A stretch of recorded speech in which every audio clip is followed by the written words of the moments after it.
I've got some benchmarks here to get an understanding of where you are as an athlete when it comes to strength, which we know is important for things like jostling for dominant positions, resisting tackles and making your tackles, so all the contest aspects of the game.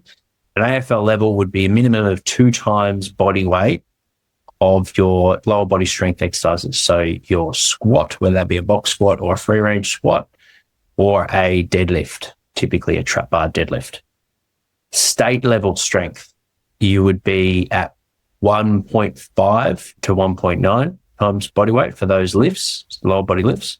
And then if you're below 1.5, you're probably at that community/development level. Now, these benchmarks are for athletes that have been training in the gym, and you should compare yourself at the minimum your age, if you're listening, of 18 years of age. If you're under 18, don't get too concerned with these numbers. Just keep rocking up, sticking to your routine, having fun, and don't take it too seriously. When it comes to power, so your ability to generate force rapidly, and this is looking at your slow stretch shortening cycle. So a counter movement jump, there's some good data with using force degs, the VOLD, and I looked at 2024 data for these. And looking at your power to weight ratio, so how much power you're putting into the plates compared to, from a watts perspective, compared to your kilograms.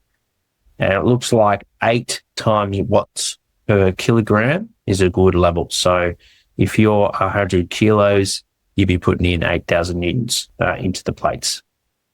State level, we're going with below that, so around that 7 to 7.9 times body weight, and then for community level, less than 7. So if you're at that community level, at that state level, and you want to be more explosive, so things like fending opponents off, being able to jump higher, being able to accelerate more efficiently and effectively, these are some things that can help your ability to generate force rapidly. Perhaps your contact time is 0.3. You're getting the jump height of, let's say, 45 centimeters, which is a good level, or 50 centimeters, so really high. But you're just spending too long on the plate. So we need to work on your reactive ability. Shorter ground contact. So when you're doing all your plyos, you think about hot coals, spend less time on the ground. So from a drill perspective, I'd be prescribing things like skipping. That's a good constraint to ensure that you have short ground contact time, and doing some single leg forward hops. So prescription wise, around 100 reps, so 50 reps each side of single leg skipping. Then we've got single leg forward hops. So we're going off a box just to challenge your reactivity, off like a 30 centimeter box or whatever your competency allows, and you're going forwards for 5 hops.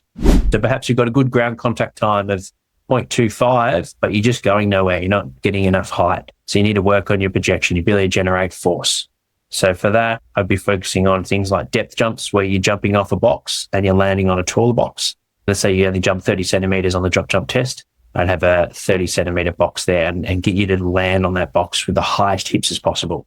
So your hips are traveling up distance. You're not just getting on top of the box through range of motion of your hips. So you want to land on that box in a good athletic position, and that's going to ensure quick ground time is maintained while generating a little amount of force. And then you can progress that by box height progressively over the coming weeks. Go from 30 centimeter, 35 in a couple of weeks' time. Once you're maintaining that good competency of movement, progress the box height to 40 centimeters. If power, so if CMJ was below standard, I would recommend loaded jumps like a squat jump and or Olympic lifting. Great way to develop power if you're competent in that. If you're not competent, you can do hang pulls and med ball throws. So throwing objects as explosively possible, really important for the nervous system. So those 3 exercises, you could do all 3 of them together. They can complement each other, have good rest in between them, and you get that contrast effect of moving something really explosively. So that's where band assisted jumps can be helpful as well. So you're getting that assisted speed velocity focus. I would do that at the end because power is more focused for you. So I would do like an Olympic lift where you're moving moderate weight explosively.